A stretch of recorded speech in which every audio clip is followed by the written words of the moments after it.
Hello student, कैसे हैं आप लोग। तो भाई आज की अपनी इस वीडियो में हम बात करने वाले हैं फूड न्यूट्रिशन हाइजीन का 4th यूनिट जो है उसके ऊपर। ठीक है, देखेंगे कि किस तरीके के क्वेश्चन पूछे जा सकते हैं। एक वीडियो हम बना दिए हैं, उसको आप देख लीजिएगा। ये जो है आज जो है दूसरा वीडियो है। ठीक है, तो बहुत सारे मैच करेंगे क्वेश्चन, तो ध्यान दीजिएगा। आपका रिवीजन भी होगा, आपको बताना है कि आपके कितने सही होते हैं। ठीक है, तो पहला देखिए क्वेश्चन क्या पूछा है कि what is the primary cause of type 2 diabetes. मतलब टाइप 2 डायबिटीज़ का पहला कारण क्या होता है, ठीक है, या मुख्य कारण क्या होता है। तो भाई इसमें जो है मैंने आपको बताया था कि जो टाइप 2 की डायबिटीज़ होती है, इसमें जो बॉडी होती है ना, इम्यून जो पैनक्रियाज से जो इंसुलिन निकला है उसका जो है कि वो विरोध करती है। बात समझ में आया कि नहीं, रेजिस्टेंस करती है। तो ये आपका हो जाएगा पहला का बी सही। ठीक है, क्या हो जाएगा भाई, पहले का आपका बी सही, यानी कि इंसुलिन रेजिस्टेंस जो है कि यहाँ पे देखने को मिलता है, जिसकी वजह से टाइप 2 डायबिटीज़ हो जाती है। ठीक है, दूसरा क्वेश्चन पूछा है बच्चे कि which condition is known as silent killer. अब साइलेंट किलर के नाम से किसको जानते हैं, डायबिटीज़ को, हाइपरटेंशन को, ओबेसिटी को, एड्स को। तो भाई हम आपको बता दें कि जो न्यूज़ में भी इस समय बहुत सारा चल रहा है, हाइपरटेंशन यानी कि हाई ब्लड प्रेशर, लोग बैठे बैठे जो है कि लुढ़कते हैं और डेथ कर जाते हैं। ठीक है, इसीलिए इसको साइलेंट किलर कहते हैं।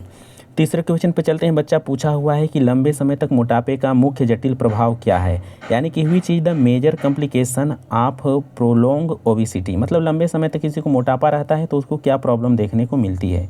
तो भाई उसको कार्डियोवैस्कुलर डिजीज, मतलब कि हार्ट से संबंधित बीमारियां जो होती हैं, हृदय से संबंधित बीमारियां देखने को मिलती हैं। ठीक है, चलिए आगे बात करते हैं। भाई चौथा क्वेश्चन पूछा है कि HIV primarily attack which cell in the body.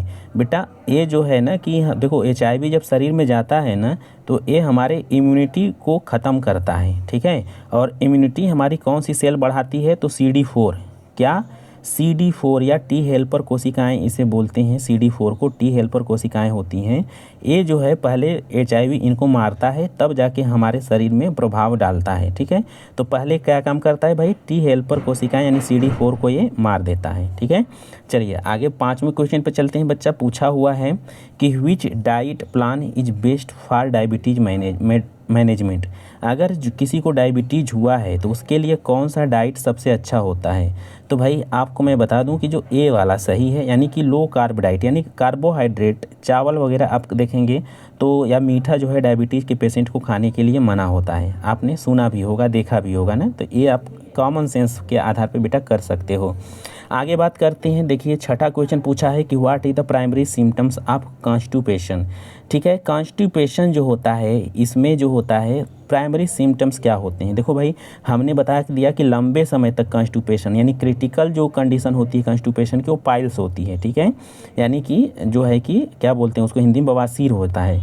लेकिन अगर स्टार्टिंग में क्या देखने को मिलता है, कैसे हम जानेंगे कि हमें कब्ज हो रहा है, तो हमें मल त्याग करने में, ठीक है, यानी कि बेटा इनफ्रीक्वेंट बोवेल मूवमेंट, यानी कि हमें जो है कि बेटा क्या करना होता है, पेट ठीक से जब साफ़ नहीं होता है तो हम बोल देते हैं कि कब्ज है। ठीक है, बात समझ में आ गई।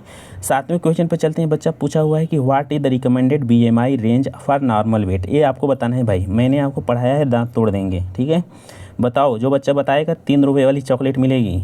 ठीक है, तो बच्चे आपको बताना है कि जो सामान्य व्यक्ति है, यानी कोई बीमारी नहीं है, मोटापा नहीं है, कुपोषित नहीं है, उस केस में बॉडी मास इंडेक्स कितना होना चाहिए। जो बच्चा बताएगा वो मुझे मैसेज करेगा। कुछ बच्चों ने मैसेज किया हुआ है तो उनको चॉकलेट में भेजूँगा पक्का। ठीक है, चलो तो बच्चे 18.5 से 24.9। ठीक है, मैंने बताया था ना कि 18 से अगर कम है तो बेटा उसे हम अंडर वेट बोलेंगे। 18 से 25 है तो हम उसे बोलेंगे सामान्य व्यक्ति है। 25 से ज़्यादा है तो हम बोलेंगे मोटापा है, ओवर वेट है। ठीक है, तो बेटा ये हो गया आपका ए सही। ठीक, चलिए आगे बात करते हैं। 8वें क्वेश्चन पे यहाँ पे पूछा है कि डायबिटीज़ नेफ्रोपैथी किस अंग को प्रभावित करती है।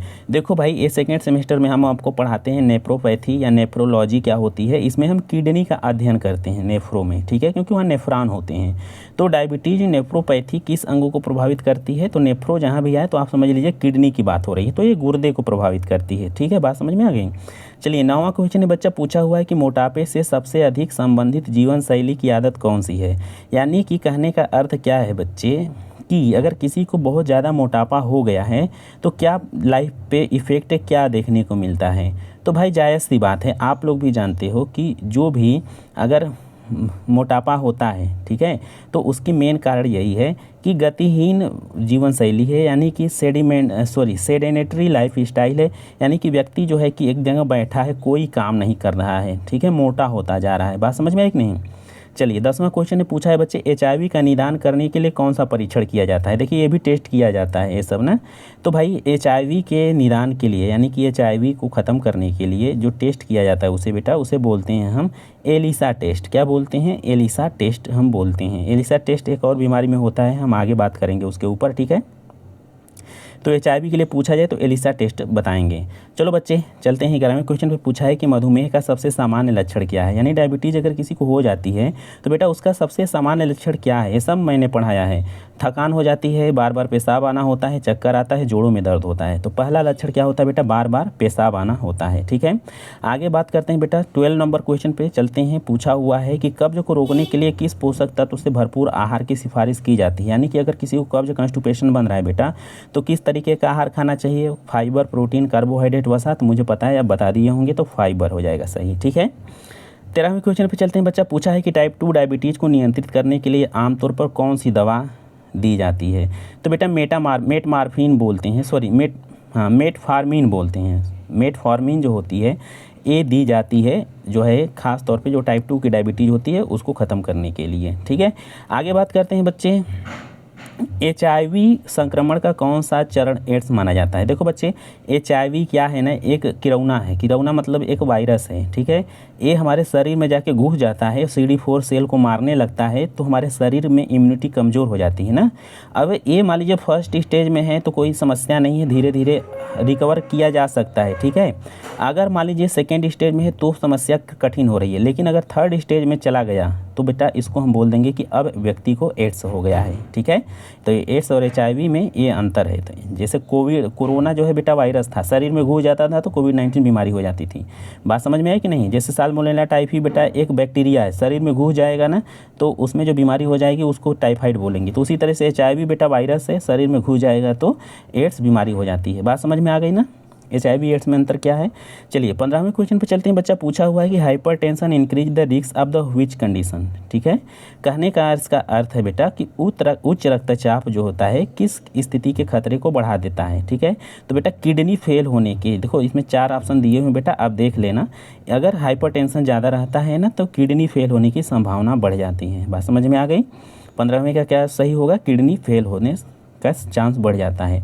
आगे बात करते हैं बेटा 16 नंबर क्वेश्चन पे पूछा है कि what is the healthy waist to hip ratio for women. बच्चा एक जैसे बॉडी मास इंडेक्स निकालते हैं ना, बॉडी मास इंडेक्स, उसी तरीके से बेटा WRT ऐसे होता है, वेस्ट टू हिप रेशियो होता है, ठीक है। ये भी आप निकाल सकते हैं, ये भी काफ़ी ट्रेंड में चला है। BMI के जगह इसको भी इस्तेमाल करते हैं। तो बोला है कि अगर किसी महिला की बात करें, महिला स्वस्थ हैं कि नहीं हैं, हेल्दी हैं कि नहीं हैं, तो उसके लिए जो है कि वेस्ट टू हिप रेशियो कितना होना चाहिए? तो 0.8 या उससे कम होना चाहिए। बात समझ में आ रही है? कैसे मापते हैं इसको आप देख लीजिएगा। कमर और थोड़ा सा ऊपर का एरिया जो होता है बेटा फीते से माप के चेक करते हैं हम लोग। चलिए 17वें क्वेश्चन है बच्चा पूछा हुआ है कि which vitamin deficiency is associated with poor wound healing, ठीक है। यानी कि बच्चे कह रहा है कि कौन सी विटामिन की कमी से घाव देरी से भरता है। देखो बच्चे मैंने आपको बताया है कि जो जिंक होता है उसकी कमी रहती है तो शरीर में घाव देरी से भरता है, ठीक है। वो मिनरल्स था बेटा, मिनरल्स। विटामिन पूछेगा तो विटामिन C की कमी से जो होता है बेटा घाव जो होता है वो देरी से भरता है, ठीक है। आगे बात करते हैं बच्चे 18वें क्वेश्चन पे चलते हैं। यहाँ पे क्या पूछा हुआ है? यहाँ पूछा हुआ है कि कौन सा फाइबर मल में थोक बढ़ाता है और कब्ज में मदद करता है। इसका कहने का अर्थ है बच्चे कि हमें जो है कब्ज से निजात कौन सा फाइबर दिलाता है, ठीक है।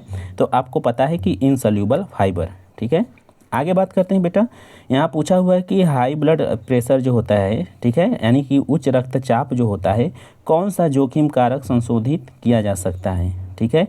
यानी कि इसके लिए बच्चे जो है कि कौन सा कारक है जिससे कि हाई ब्लड प्रेशर ज़्यादा बढ़ता है, ठीक है।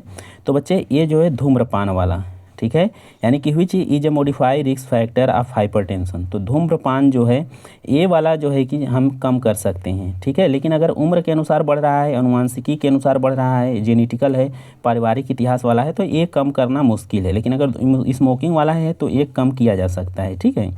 चलिए 20वें क्वेश्चन पे चलते हैं। बच्चा पूछा हुआ है कि देखो वही पूछ लिया है कि अगर उपवास है तो हम लोगों का जो है बेटा लेवल क्या होना चाहिए ब्लड में शुगर का, ठीक है। तो बच्चा अभी मैंने बताया आपको 70 से 99, ठीक है। आगे बात करते हैं बेटा कि सामान्य, अच्छा वही क्वेश्चन है। 21वें पे चलते हैं। बच्चे यहाँ पूछा है कि हाई ब्लड प्रेशर में के लिए प्रतिदिन कितना नमक का सेवन करना चाहिए। देखो भाई अभी WHO ने बताया है कि भारत के लोग लगभग 10 ग्राम एवरेज जो है कि पर डे जो है कि नमक खाते हैं। इसीलिए भारतीयों में नॉन कम्युनिकेबल यानी गैर संक्रामक बीमारियां बहुत ज़्यादा फैल रही हैं। इसकी वजह से हर साल लाखों लोगों की जान जाती है, ठीक है। तो WHO ने कहा है कि भारत के लोग जो है 5 ग्राम से कम नमक खाएँ तब स्वस्थ रहेंगे। तो बच्चे इसीलिए मैं आपको कहता हूँ कि नमक बहुत कम खाया करिए, बहुत ज़्यादा बीमारियाँ होती हैं नमक ज़्यादा खाने से। तो 5 ग्राम से कम नमक खाने से शरीर स्वस्थ रहता है। और सेंधा नमक खाया करिए, ठीक है। चलिए 22वें क्वेश्चन पे चलते हैं। बच्चा पूछा हुआ है कि अनियंत्रित उच्च रक्तचाप की समस्या सामान्य जटिलता क्या है, ठीक है। कहने का अर्थ ये है कि अगर अनियंत्रित अगर हाई ब्लड प्रेशर हो जाता है बेटा, जो कंट्रोल नहीं किया जा सकता, तो उसके क्या प्रॉब्लम देखने को मिलते हैं। तो बेटा डायबिटीज़ हो जाता है, गठिया हो जाता है, कॉन्स्टिपेशन हो जाता है, क्या स्ट्रोक आते हैं। तो बेटा स्ट्रोक आते हैं जिसको आप हार्ट अटैक बोलते हैं। बात समझ में आ रही कि नहीं। चलिए 23वें क्वेश्चन पर चलते हैं। बच्चा पूछा हुआ है कि कौन सा हार्मोन रक्त शर्करा के स्तर को बढ़ा देता है, यानी कि ऐसा कौन सा हार्मोन्स है जो हमारे ब्लड है बेटा, ब्लड में शुगर बढ़ा देता है। कंट्रोल करता है बेटा इंसुलिन, और बढ़ाता कौन है, ग्लूकागन, ठीक है। ग्लूकागन जो होता है वो बढ़ा देता है, ठीक है। 24वें नंबर पे चलते हैं। बच्चा पूछा हुआ है कि लंबे समय तक अनुपचारित HIV का परिणाम कौन सी स्थिति हो सकती है। अगर हम लंबे समय तक बच्चे अगर HIV को जो है कि हम नहीं कंट्रोल कर पाते हैं, ठीक है, उसका इलाज नहीं हो पाता है, तो क्या प्रॉब्लम देखने को मिल सकती है। तो बच्चे आप सबको पता है कि अगर लंबे समय तक हम अगर कंट्रोल नहीं कर पाते हैं तो एड्स हो जाता है 3rd स्टेज में जाने के बाद, ठीक है, HIV के। 25वां है और लास्ट क्वेश्चन बच्चे इस वीडियो का पूछा है कि बच्चों में मोटापे को रोकने का सबसे अच्छा तरीका क्या है। 2 थप्पड़ रोज सुबह मारें और जगाएं, मोबाइल छीन लें, ठीक है, और उनको दौड़ा दें, ठीक है। बात समझ में आई कि नहीं। तो बेटा नियमित शारीरिक गतिविधि जो है उनको करानी चाहिए, आलतू फालतू चीज़ें नहीं खिलानी है। मेन काम है कि शारीरिक गतिविधि बढ़ा देनी चाहिए, ठीक है। तो बच्चे फिलहाल आज की वीडियो में इतना ही, ठीक है। 25 क्वेश्चन हमारा हो गया कंप्लीट। अभी जो है कि 1 या 2 वीडियो और इस पे देंगे बेटा, ठीक है, ताकि आपका पूरा कंप्लीट हो जाए। तो इतना कितना सही हुआ आपका लिख के बताइए, ठीक है। तो आज की वीडियो में इतना ही। आप खुश रहिए, स्वस्थ रहिए, मुस्कुराते रहिए। मिलेंगे नेक्स्ट वीडियो में, तब तक के लिए जय हिंद।